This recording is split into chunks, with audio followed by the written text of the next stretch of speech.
everybody. Thank you for tuning in to the GSMC Hoops and Heels Women's Sports Podcast.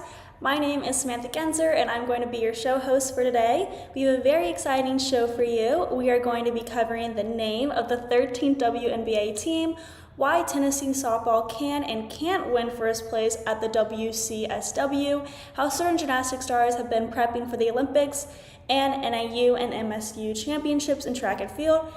And, of course, make sure you stay till the end to hear an update about the participation gap in women's college sports. We will also talk about viewership in professional women leagues. Before we start, I would like to ask that you like and follow the show, and you can become a part of our show by tipping and donating. Your support means a lot to us. Also, we do get a number of questions that come in from viewers during the show, so to ensure that your questions get read on the air, I ask that you use the tips and donation link at gsmcpodcast.net with your questions. This puts your questions at the top of the list so that I see them, and then also, of course, it really helps the show. Again, the link is gsmcpodcast.net. Okay, now let's get started. I hope you guys enjoy today's content. We're going to be starting off today's live stream with the 13th WNBA team unveiling its name. This is very big, exciting news. The Golden State WNBA expansion team announced its name and brand identity, the Golden State Valkyries. The name, which originates from Norse mythology, refers to the, quote, host of warrior women who are fearless and unwavering, flying through the air and sea alike. This brand is Golden State's modern interpretation of Valkyries, strong, bold, and fierce. The team's primary color is Valkyrie Violet, which signifies power, ambition, nobility, and women's empowerment, much like purple has been used symbolically in modern history, which is what the team said. Valkyrie's president, Jess Smith, said, "It feels like we've arrived. As much as I've loved saying WNBA Golden State, that was a placeholder and this is who we are. To be able to put that stake in the ground and begin building the brand equity and begin bringing our community together around this, it's a really special moment." Smith has over 18 years of experience in professional sports and will oversee all of the WNBA operations and will report directly to Warriors President and Chief Operating Officer Brandon Snyder. Also, I meant to say all of the Valkyries WNBA business operations. Not all the WNBA league, but you get the point. Snyder said, "Jess is a proven leader and the perfect fit to guide our WNBA team as we begin this exciting new endeavor. She brings a strategic and innovative business approach in addition to an impressive track record for exceeding financial and overall goals. Those intangibles will benefit us greatly as we aim to build a world-class franchise that will establish strong and impactful business initiatives off the court and compete for championships on it. We are excited to welcome Jess to the Golden State family." So, Smith joined Golden State from Angel City Football Club, where she served then as the head of revenue since the team's inception in 2020. And then in that role, she oversaw partnerships, ticketing, commerce, operations data, and analytics, broadcast, and strategic alliances. Smith revolutionized the sports industry partnership approach with Angel City's model, where she combined revenue and impact to invest into local community initiatives focusing on equity, essentials, and education. And under her leadership, Angel City renewed over 90% of the team's season ticket members heading into the 2024 NWSL season, which is absolutely insane. Prior to her time at Angel City, Smith served as vice president sponsorship at the San Jose Earthquakes from 2017 to 2020, where she secured the largest academy-specific jersey partnership in MLS history. Before joining the Earthquakes, Smith worked for the Columbus Blue Jackets from 2015 to 2016, and she also spent time working for the Oakland Athletics from 2008 to 2015, and roles within ticketing and sponsorship. Smith was named to the 2023 Sports Business Journal's 40 Under 40 list and the 2023 Leaders in Sport Under 40 class with her work with Angel City.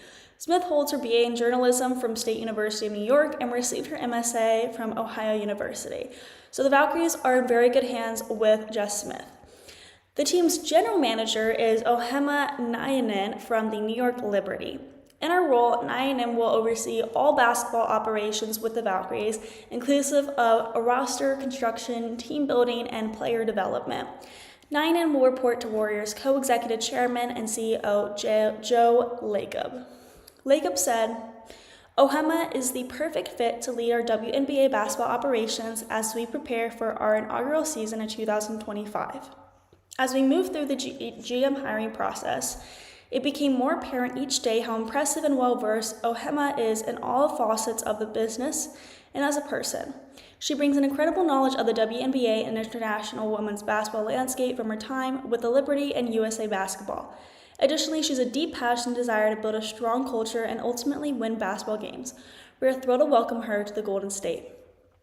Nyan joins WNBA Golden State from the New York Liberty, where she spent over 5 years in a variety of capacities, most recently as the team's assistant general manager, and then as assistant general manager, Nyan served as the primary liaison between the basketball and business operations team, assisting with free agency trade, salary cap management, and extension of the roster. Her previous roles with the Liberty include Director of Basketball Operations, which was from 2020 to 2022, and Manager of Basketball Operations from 2019 to 2020. During her 5 seasons with the Liberty, the team notched 3 WNBA playoff appearances, including a trip to the 2023 WNBA Finals as the second overall seed.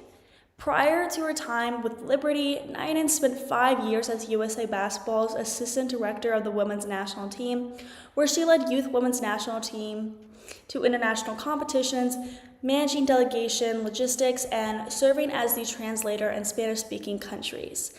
Nyan played an integral role in the USA Basketball women's national team, winning a gold medal at both the 2016 Olympics held in Rio de Janeiro, Brazil, and the 2018 World Cup held in Spain. So obviously the Valkyries are on very good supervision with Ohema and Jess Smith, and I'm very excited to see how they're going to take off this new team. The Valkyries will be playing at the Chase Center in San Francisco, which is the home arena for the organization's NBA team, the Warriors. Before deciding on a name, the team sold upwards of 7,000 season tickets in an arena that can seat more than 18,000 people. The WNBA approved the Bay Area franchise in October 2023, making it the league's first expansion team since the Atlantic Dream in 2008, which was literally so long ago. The Dream was the 14th WNBA franchise at the time, but the contraction of the Houston Comets and Sacramento Monarchs in subsequent years left the league with 12 clubs, a number that held literally constant for the next 15 years. So this is a really huge change to the league. Smith said, "We wanted to be inclusive of the Golden State name. We want to be inclusive of all women's sports for people to know that we are a pillar of the strength of where this is going and how we can build and bring people together. But most importantly, we want to build a brand that is incredibly inclusive and one that people like to be a part of because of what it means to the strength of Golden State and the Valkyries. So we feel like every decision that we made along the way allowed us to nod to all of those audiences."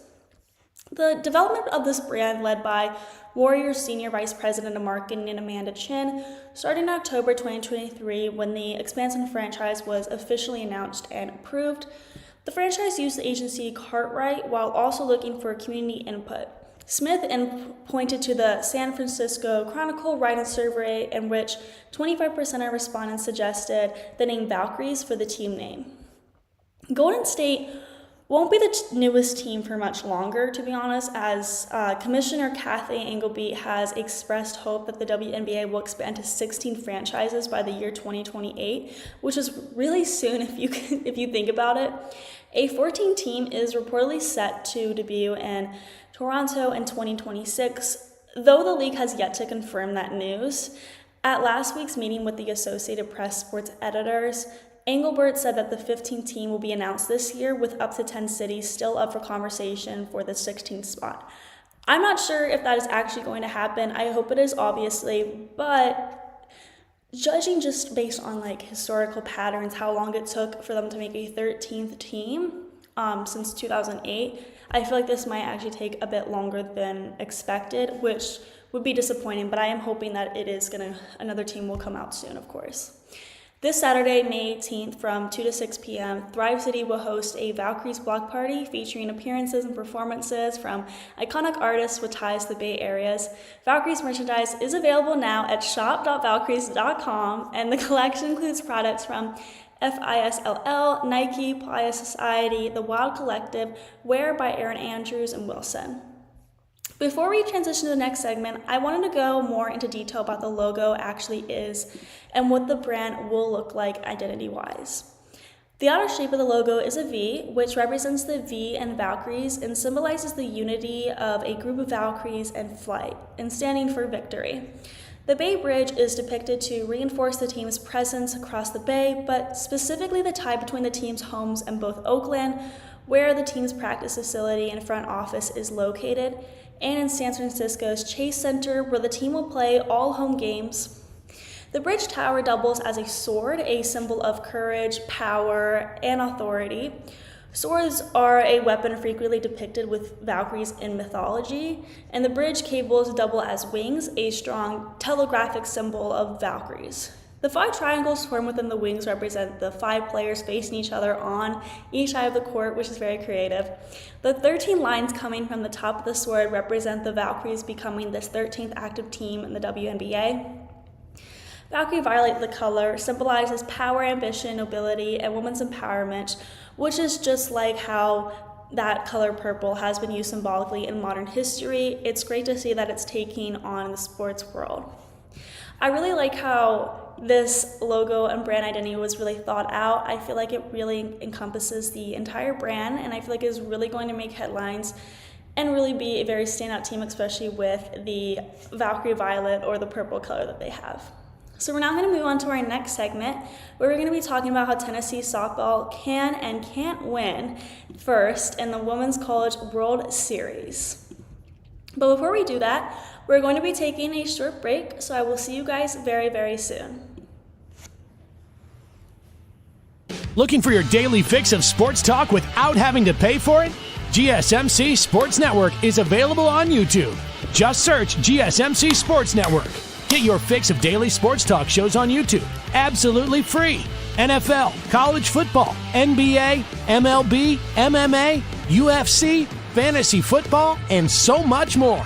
GSMC Sports Network has shows running all day long, with new sports shows starting every 2 hours. Just like on your favorite cable sports channel, except GSMC Sports Network is absolutely free. Just search GSMC Sports Network on YouTube to catch one of your new favorite shows, like the GSMC College Football Podcast, Chip Shot Football Podcast, Hoops and Heels Women's Sports Podcast, GSMC Basketball Podcast, and so many more. Check it out for yourself.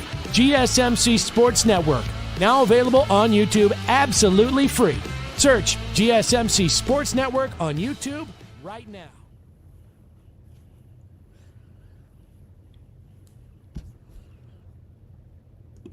Hello everybody, welcome back. We just got done talking about how the 13th WNBA team finally unveiled its name, which is really exciting news.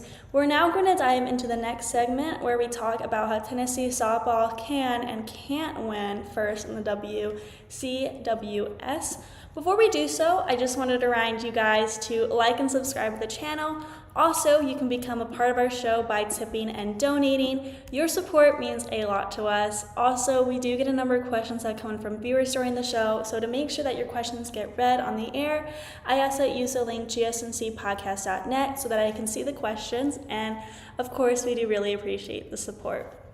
So now that we got that out of the way, we are going to start talking about Tennessee softball. Oh, and also I wanted to remind you guys to stay tuned till the end of this live stream to hear how the participation in women's sports gap. So if you are someone who cares that women's sports are or are not getting attention, then this is a very important segment for you to watch. So make sure you stay tuned till the end.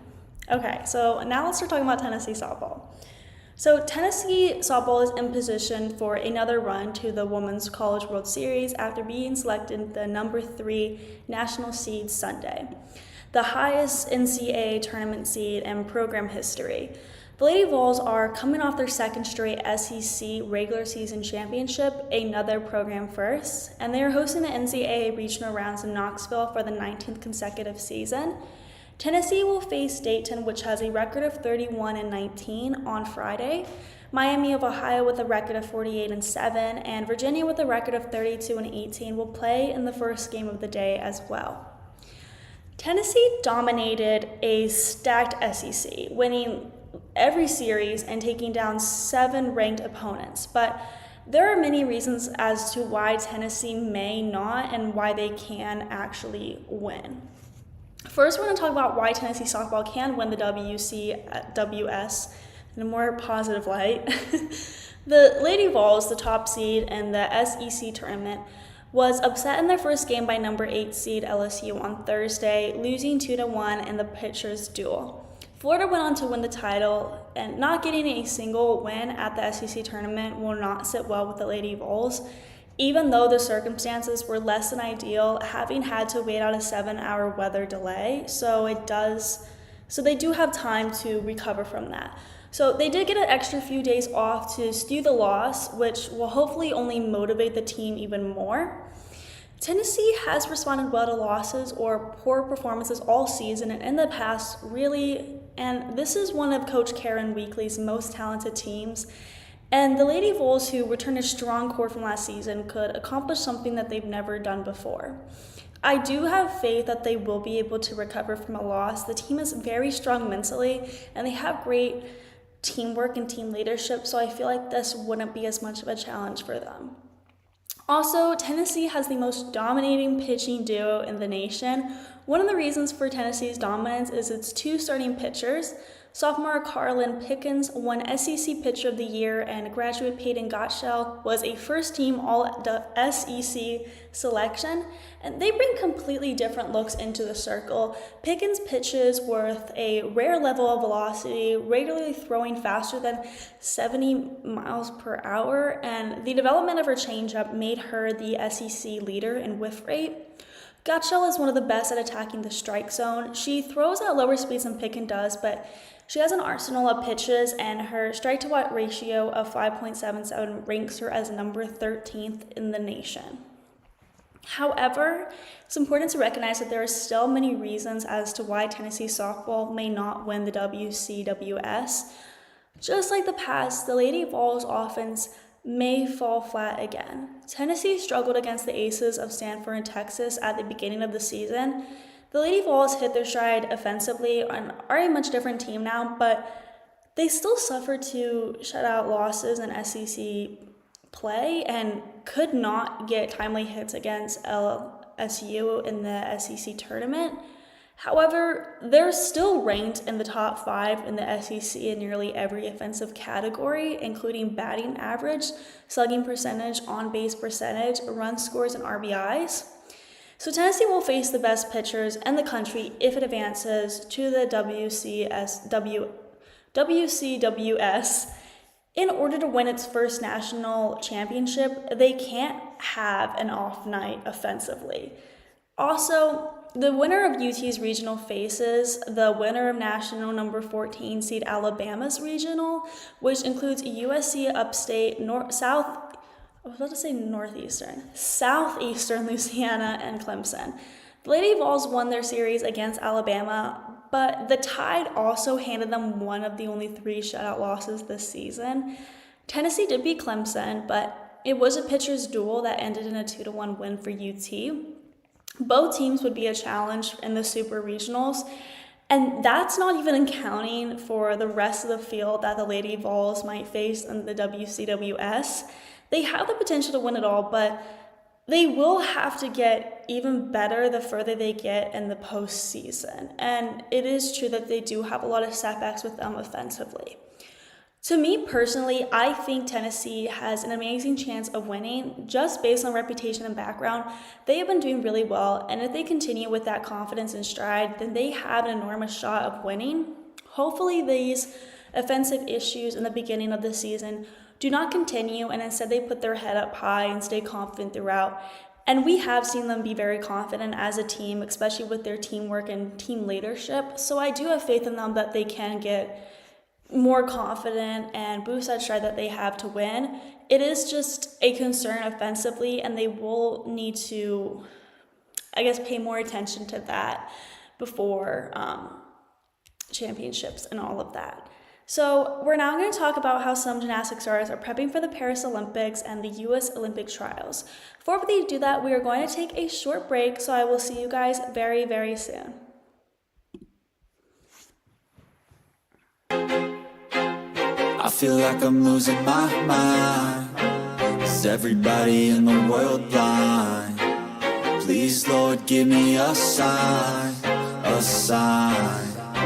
I feel like I'm losing my mind. Is everybody in the world blind? Please, Lord, give me a sign, a sign. I wanna be the greatest. Everybody on the fake shit. I look around and feel like everybody is the fakest. I make this every day and I'm impatient, hoping one day I blow up from the basement. Statement, the top is so vacant. I don't hear shit that I think is amazing. Waiting for my day when I'm playing sold out shows for 1,000 faces. Hey, give me that crown, get in my way and to be put down. It ain't your place, all this my town. If I want that shit, then I'll get it right now. I'm losing it, the noose it fits. I'm losing shit, a stupid myth. You choose to live or choose to dip. You choose to fight or lose your grip and lose a gift. I feel like I'm losing my mind. Is everybody in the world blind? Please, Lord, give me a sign, a sign.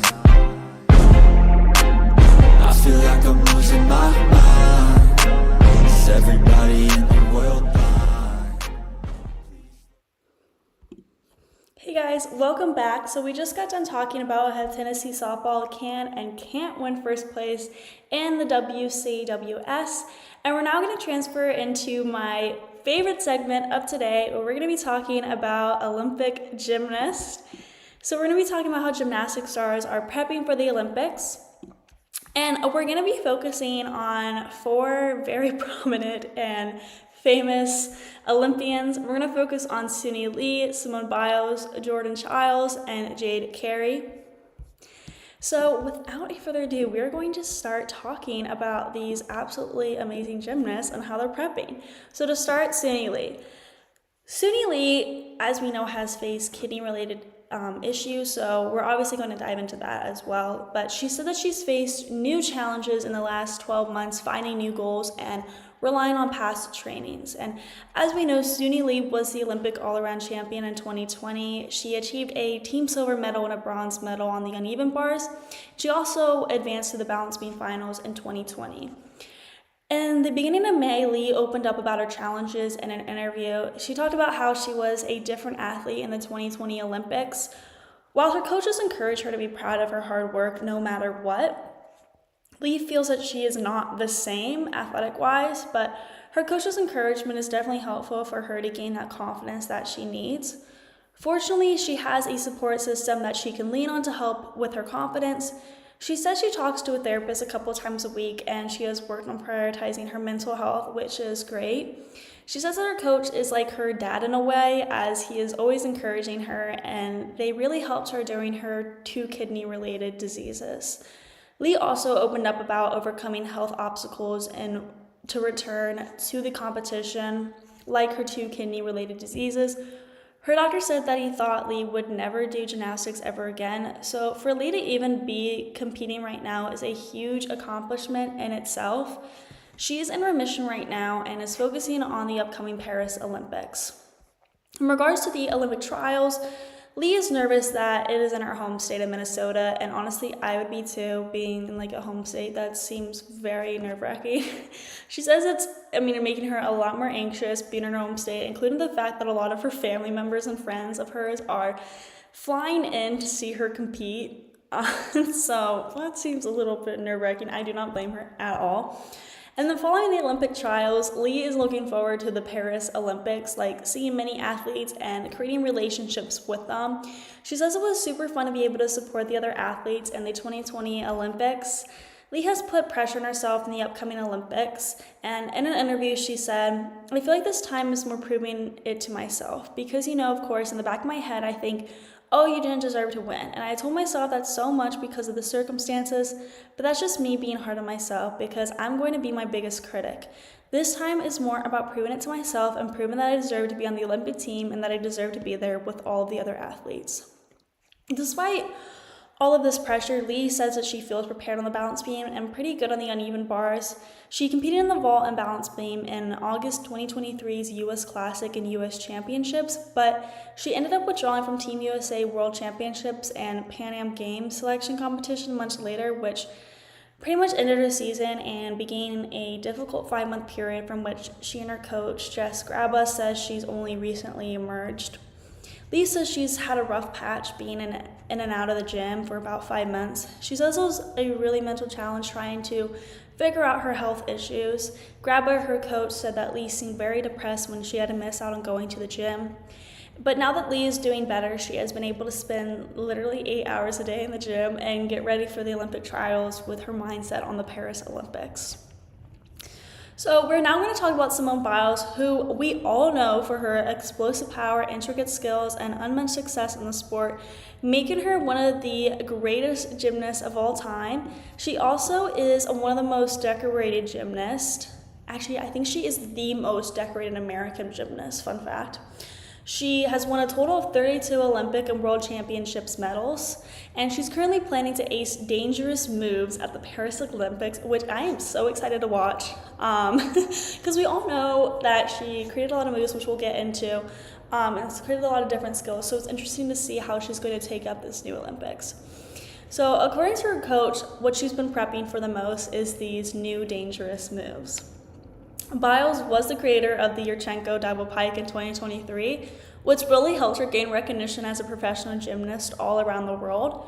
Notably, the most dangerous and adrenaline-rushing moves in artistic gymnastics is Cheng the Biles, Amanar, Biles second, full twisting Yurchenkos. These feats performed by female gymnasts include upside-down twisting from the vaulting table and hurling down the runway, making vault routine scores so hard-earned. It is so impressive to watch. Biles' groundbreaking Yurchenko double pike vault, which became her second vault named move, earned her a score of 16.1 at the U.S. Classic of 2021. The score surpassed both of her vaults that won gold in the 2016 Rio Olympics, and at the 2023 World Championship, she became the first female vaulter to land the technique at an event sanctioned by the International Gymnastics Federation. It's now known as the Biles second, and the FIG code of points. Possibly the most crucial vault in women's gymnastics is the Amanar. When it comes to winning gymnastics twists, Team USA has easily outperformed all other teams throughout history. Remember, Biles is 4 feet 8 inches, and she is just naturally so strong and athletic, so always keep that in mind whenever you're thinking of Simone Biles. Biles stunned the 2015 U.S. Nationals with her humanly perfect Amanar vault, which scored her 16 points, and she got 15.15 on her second vault and placed first in the event with an average of 15.575. From the boundary and pushing to Simone Biles' habit of producing leap-forward moments, the characteristic of once-in-a-generation talent is what sets Biles apart for sure. The May 2024 U.S. Classic is where Biles will make her Olympic season debut, so that's definitely something that I'm looking forward to watching, and I'm obviously looking forward to watching these super dangerous moves that she's been preparing for the most. Next, I wanted to talk about Jordan Chiles. Very impressively, Chiles says that she's not anxious and is instead very excited and confident, which I find so impressive because, if I was competing in the Olympics, I would be so anxious I would not be able to speak. With a silver medal from the Tokyo Olympics already in her trophy case, along with 3 world medals, Chiles knows exactly who she is and her capabilities. She plans to carry that confidence through until the very end. She's set to make her season debut May 18th at the Core Hydration Classic in Hartford, Connecticut, almost 3 months after she withdrew from the Winter Cup after spraining the AC joint in her shoulder. The injury left Chiles out of the gym for almost 3 weeks, and inconvenient yet minor setback to the start of the year, and 3 weeks does make a large difference and impact, especially in the world of gymnastics. But now she's eager to return to the competition floor, and she really is just as strong as always. In Hartford, Charles plans to do all around, and hence there may be a few upgrades thrown into her routines as well. So just like Biles, we will be very excited to see what dangerous new upgrades and moves will be in her routines. Charles is embracing a new model this year to help her with her confidence, and her new model is "I'm that girl." The simple phrase serves as a daily reminder for Charles of who she is and what she is capable of, especially coming off a difficult year in 2023.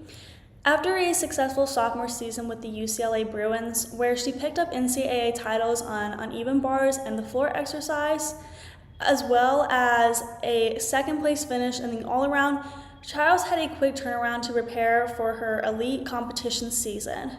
Charles considered staying in Los Angeles to train, but ultimately decided it was in her best interest to return to the World Champion Center in Texas, where she began training in 2019.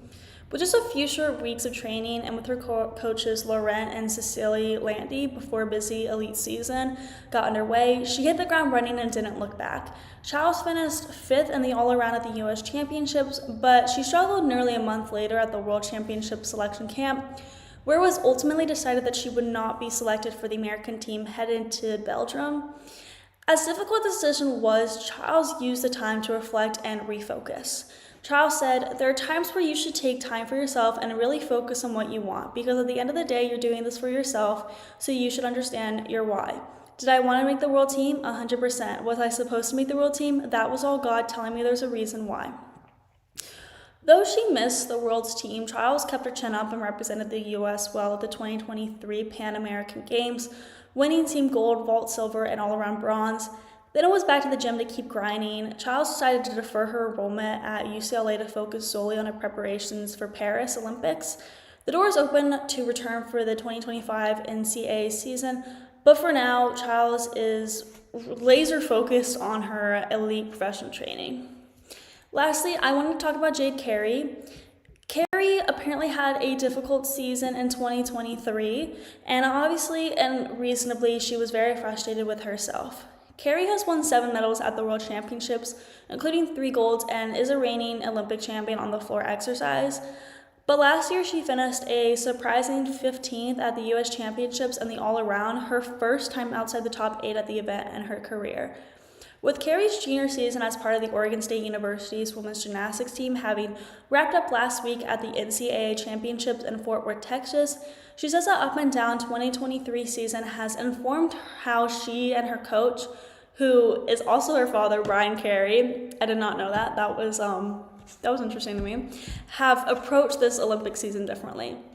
Jade Carey said, "I think a big thing for me was, well, there were a few things. Numbers and just endurance and strength. I feel like not working as many elite routines during the season. I didn't feel strong enough or confident enough in my elite routines because I didn't have that strength and endurance like I did before. It was really just that and me not feeling confident because I was feeling this way. It was definitely a big struggle, but at the end of the day, we learned a lot. It's what really pushed me to just be even better and more on top of it this year." So Carey is currently balancing the NCAA gymnastics and the demands of elite level Olympic training simultaneously, which is without a doubt very, very impressive.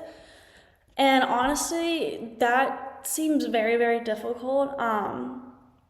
So it will be interesting to see how she is carrying with both of those. And I hope that, prepping for and working with the NCAA gymnastics will also help her take those skills to the Olympic training as well, and instead not, make her too anxious or anything, and just really keep her confidence up high working on her skills. So now that we just talked about 4 amazing Olympic gymnasts and their preparation, including how they're feeling in the upcoming Paris Olympics, we're going to transition into our next segment where we will talk about NAU and Minnesota State University and their track and field championships. Before we do so, we are going to be taking a short little break, so I will see you guys very, very soon.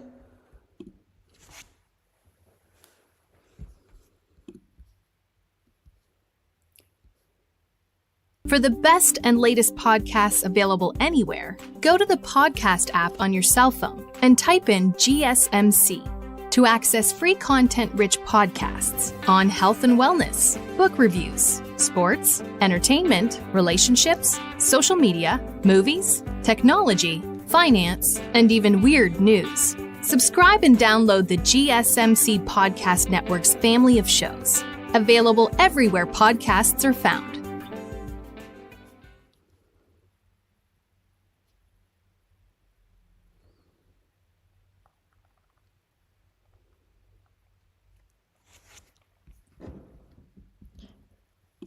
Okay, everybody, welcome back. Thank you guys for coming right back. We just finished talking about how certain gymnastics stars are prepping for the Olympics, and we're now going to move on to our next segment where we're going to talk about NAU and MSU and track and field championships. So they're in different conferences, so it might be confusing, but basically Northern Arizona University and Minnesota State University both won their championships in track and field in different conferences. So Minnesota State competed in the NSIC Outdoor Championships on Saturday at Mark Struck Outdoor Track and Field Complex, and then Northern Arizona University competed at the Big Sky Conference Outdoor Championships. Okay, so let's start by talking about Minnesota State University. Oh, sorry guys, that was a little sneak peek. So for the third consecutive season and fifth time in program history, Minnesota State won the championships.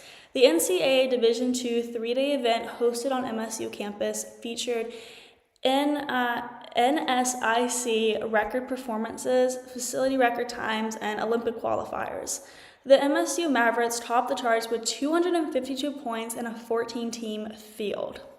Mike Turgeon, men and women's track and field head coach, said, "I think this was one of the coolest atmospheres I've been at for the conference meet in my 20 years. All around outstanding performances from our team, but also other teams was great to see. We finally had some quality weather and we were ready to go on as a result." After impressing in prelims Friday, senior sprinter Denisha Cartwright turned in another record-setting afternoon. In the 100-meter hurdles, Cartwright charged across the line with a blistering personal best time of 12.6 seconds. The mark broke the NSIC record, facility record, and MSU program record. She also reached the Olympic A standard and set the NCAA Division II all-time record. In addition, Cartwright's time was the second fastest in a collegiate outdoor track this season and the 15th quickest time in women's 100-meter hurdles in collegiate history, equaling Priscilla Lopez in 2006 and Sydney Sember in 2015. The Mavericks also took podium in positions 2 to 4 at the 100-meter hurdles. Junior Adea Brewster was second after setting a division second best of 13.17 seconds, a personal record. Third was Esaba Okwaremoy with 13.66 seconds, which is fifth in Division II and a personal best for herself. Fourth across was Roxanne Foster with 13.69 seconds, with a personal record in her final NSIC Outdoor Championships at MSU. So that's a great way to, end her career there.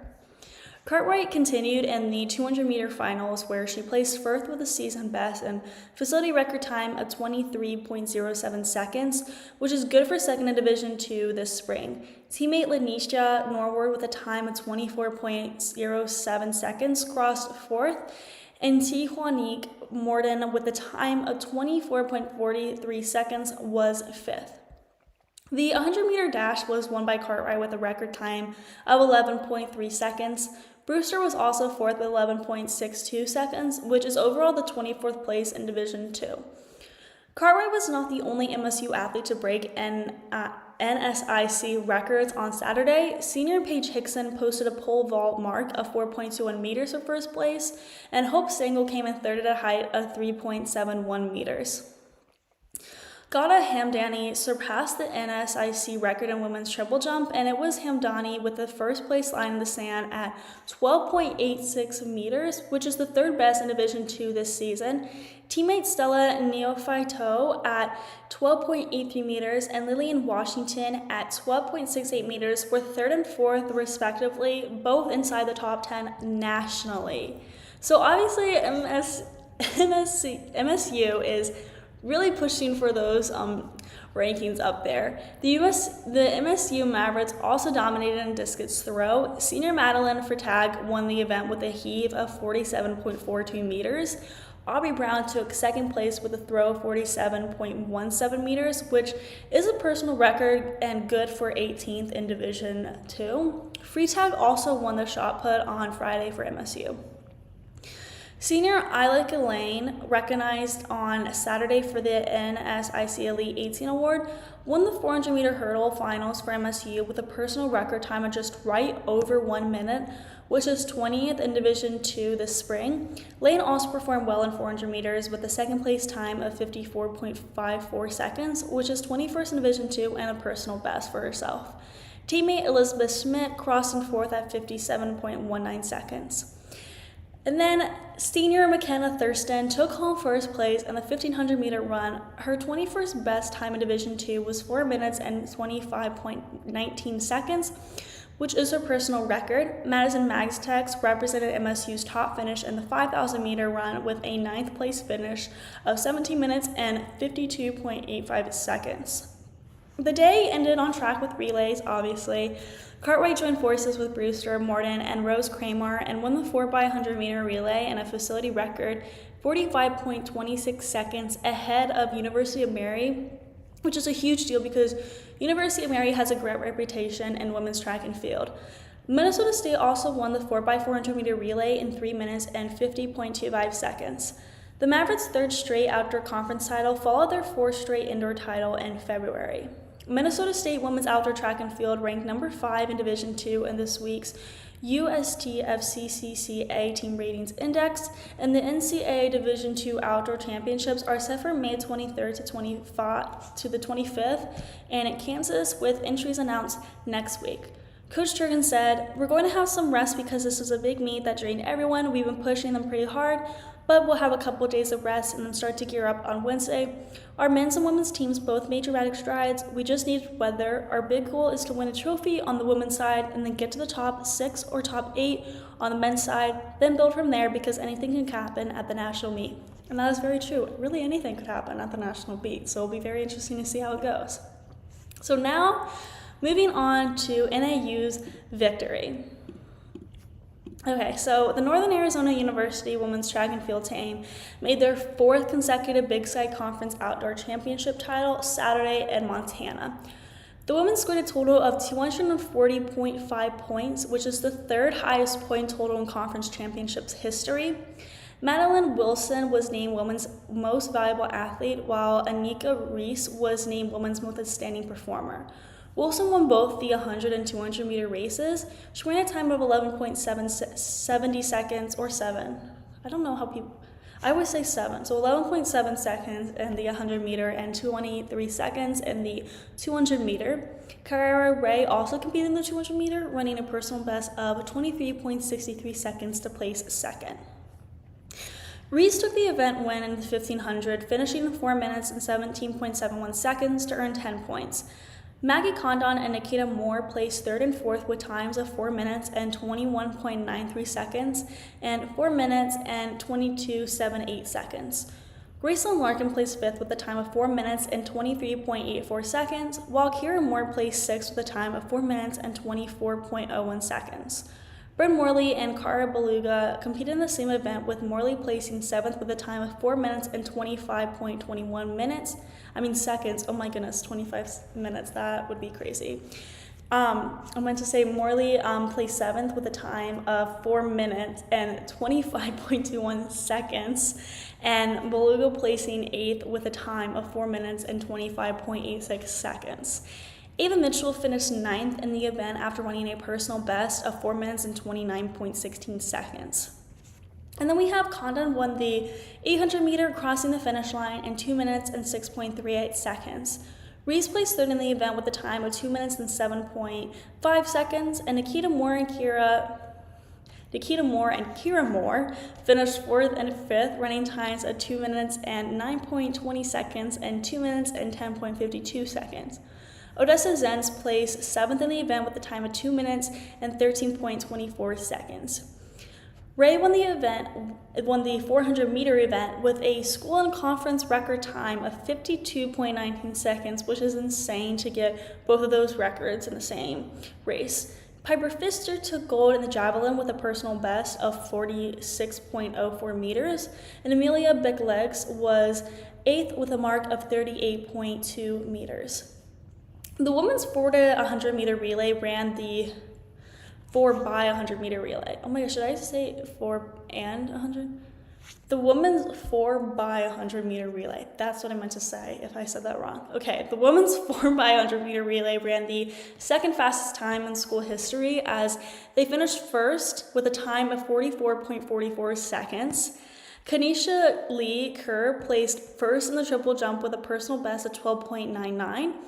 Kerr's mark is third on the school's all-time performance list in the event, and then Brenna Rodriguez finished 7th in the event with a mark of 12.13 meters. Lene Perry earned the Big Sky individual title in the 400-meter hurdles with a time of 58.08 seconds. Grayson Larkin won the event title in the 5,000-meter in 16 minutes and 32.59 seconds. And then Alejandra Upshaw placed second, finishing in 60 minutes and 44.77 seconds, while Bryn Morley placed third with a time of 60 minutes and 52.79 seconds. And then lastly, Soraya Hornkemp placed second in the discus with a throw of 47.47 meters. NAU beat Eastern Washington, University of Idaho, Idaho State University, University of Montana, Montana State University, Northern Colorado University, Portland State, Sacramento State, and Weber State. And these schools are not necessarily known for track and field as their main sport, technically, but it is still very impressive that NAU beat all these large schools with amazing athletes, and NAU really dominated the competition, as you can see. I mean, they placed first for a reason, if you really think about it. So we're now going to talk about the participation gap in women's college sports. Before we do that, we are going to take a very short break, so I will see you guys very soon.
Welcome back, guys. Thank you guys for joining the very last segment. I'm very excited for this next segment. It's going to be very interesting. So we just got back talking about how NAU and MSU won their track and field championships, and we are now going to be diving into the participation gap in women's college sports. Okay, so it's a lot of background information, so just bear with me. So the U.S. Government Accountability Office, in a report issued Thursday, appeared critical of the OCR's oversight and explained opportunities for women in college athletics, saying the office, quote, conducts few proactive activities. The report found that women take part in college sports at lower rates than men's, even though they enroll at higher rates in college itself. The criticism also arrives at a time when women's college sports, particularly basketball, have recently gained more popularity and viewership. The prominence of Caitlin Clark, the former guard for the University of Iowa's women's basketball team, who became the NCAA Division I's all-time leading scorer across women's and men's basketball, has really helped propel the momentum. And during the more than 50 years since its adoption, Title IX of the Education Amendments of 1972 have prohibited discrimination based on sex in activities or programs receiving federal funding. The federal law also mandates schools to provide equal opportunity based on sex. The department's OCR is tasked with enforcing compliance of Title IX, as we know. So, U.S. Representative Bobby Scott, ranking member of the House Committee on Education and the Workforce, released the GAO report with U.S. Representative Suzanne Bonamici, ranking member of the House Subcommittee on Early Childhood, Elementary, and Secondary Education. Scott said, "Every student who wants to play a sport in college should have a fair and equal opportunity to do so." And then he said, "Regrettably, today's GAO report confirms that while female college enrollment numbers outpace male enrollment, opportunities for female athletes significantly lag behind their male counterparts." Bonham Mitchell said the federal law sets a standard of equal opportunity that too many schools have failed to meet, and she added that the GAO report, quote, "shows that women enroll in college at a higher rate than men but consistently participate in college athletics at a lower rate than men." The report highlighted the persistent gaps in college sports participation between women and men. Approximately 93% of colleges saw lower athletic participation rates for women relative to their enrollment rate during the 2021 to 2022 academic year. Title IX also requires schools receiving federal funding to have participation numbers of men and women in college sports to be substantially proportionate to their overall enrollment, according to the Department of Education. Yet, women's overall athletic participation rate fell 14 percentage points behind their enrollment rate in the 2021 to 2022 academic year, which is what the GAO found. The GAO noted that the OCR made, quote, limited use of available data for oversight purposes and did not, quote, always communicate with colleges in a timely way during monitoring. On average, it took half a year for the OCR to respond to colleges after they submitted their Title IX athletics monitoring reports per the GAO. The Congressional Watchdog found year-long delays in communication between OCR and some colleges. And in 10 of 26 cases, it took at least a year or longer for the OCR to communicate with a college. In one case, for example, it took nearly 7 years for the OCR to approve the college's proposed methodology for assessing whether it complied with Title IX athletics requirements, which is what the GAO said. In response to the report, Catherine Lehman, Assistant Secretary for Civil Rights at the department, said the department is, quote, fully committed to work with GAO to ensure the recommendations are implemented to the extent possible. The attention paid to women's sports is on the rise thanks in part to Caitlin Clark's popularity on the court. Clark, as we know, is now playing for the WNBA's Indiana Fever. And in April, the Women's Basketball Championship garnered more viewers compared to the Men's Championship game for the first time in NCAA history. And other than this, it's important to note that the lack of viewership for women's sports ultimately stems from that our society that has, over the course of history, placed more value on the athletics of men than those of women. It really wasn't until recently that women have had the platform to play many sports at the professional level at all. Like, historically, when you think about it, the NBA was founded in 1946, but it wasn't until 1999 that the WNBA was established. Similarly, while a professional league was established earlier this year, women's hockey has been struggling to maintain a league for years, while the NHL has been thriving for over a century. Even more frustrating, to be honest, is the fact that many sports still don't have professional women's leagues available for athletes, which has really caused a lot of women athletes to walk away from the sport after college, and some even before college. While it's encouraging that women's athletics have been gaining popularity and media coverage in recent years, it's important to look at the societal and historical structures they face. Despite the constant discrepancies, it's clear that women's sports can bring in viewership when they are given the platform to do so. The 2024 Women's NCAA Basketball Tournament brought in an outstanding 24 million viewers this spring, which was actually more than the men's tournament. Last year, the Women's World Cup brought in a record-breaking 1.12 billion viewers, which is really impressive and absolutely insane and a huge improvement. Still, in regards to this gap, there have been a lot of celebrities and famous athletes supporting and encouraging people to participate in and watch women's sports, which has been very helpful. But obviously, while this is helpful, it's not necessarily going to fix the gap. I'm not saying that it's not helpful. It is very helpful. But and is very appreciated. But of course, like, there still needs to be more done to literally fix the gap in terms of media attention. However, I do want to point out that Patrick Mahomes has given strong words on women's sports and is very much appreciated. Patrick Mahomes is the quarterback in the Kansas City Chiefs, and he's known for his strength and leadership on and off the field, as we all know. I mean, I'm sure everyone has heard the name Patrick Mahomes before. Even if you haven't watched football before, I'm sure, like, you have heard the name Patrick Mahomes. He's a 3-time Super Bowl winning quarterback, and he raised a toast to women in sports during the Time 100 Gala, celebrated on April 25th this year. The speech has recently gone viral after the release of it on social media. The Kansas City Chiefs star attended the event after being named one of the most prestigious 100 most influential people on the publications list last month, which makes complete sense. In the video posted by Time on Monday, May 3rd, Mahomes used his time on stage to recognize women and their accomplishments in sport, while also giving a shout out to Las Vegas Aces star A'ja Wilson.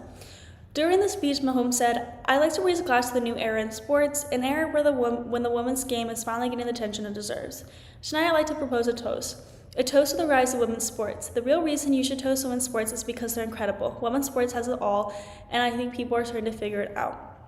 And then he also talked about some of the milestones of women's sports over recent years, both at the professional level as well as in college disciplines.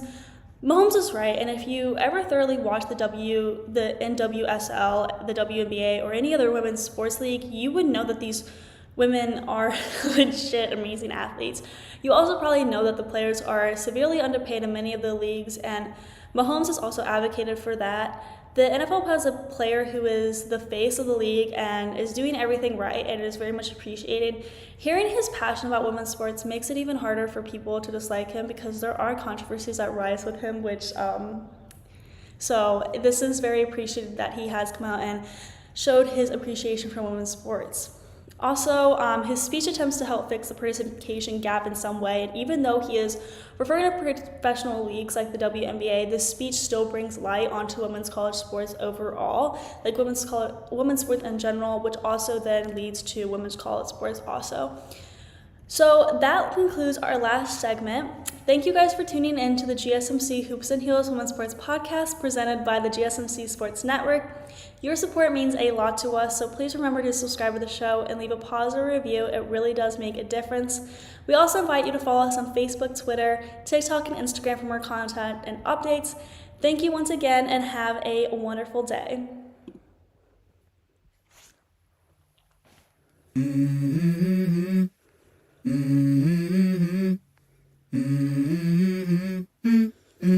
Let's go.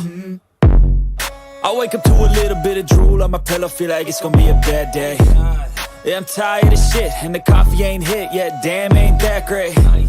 I don't wanna go to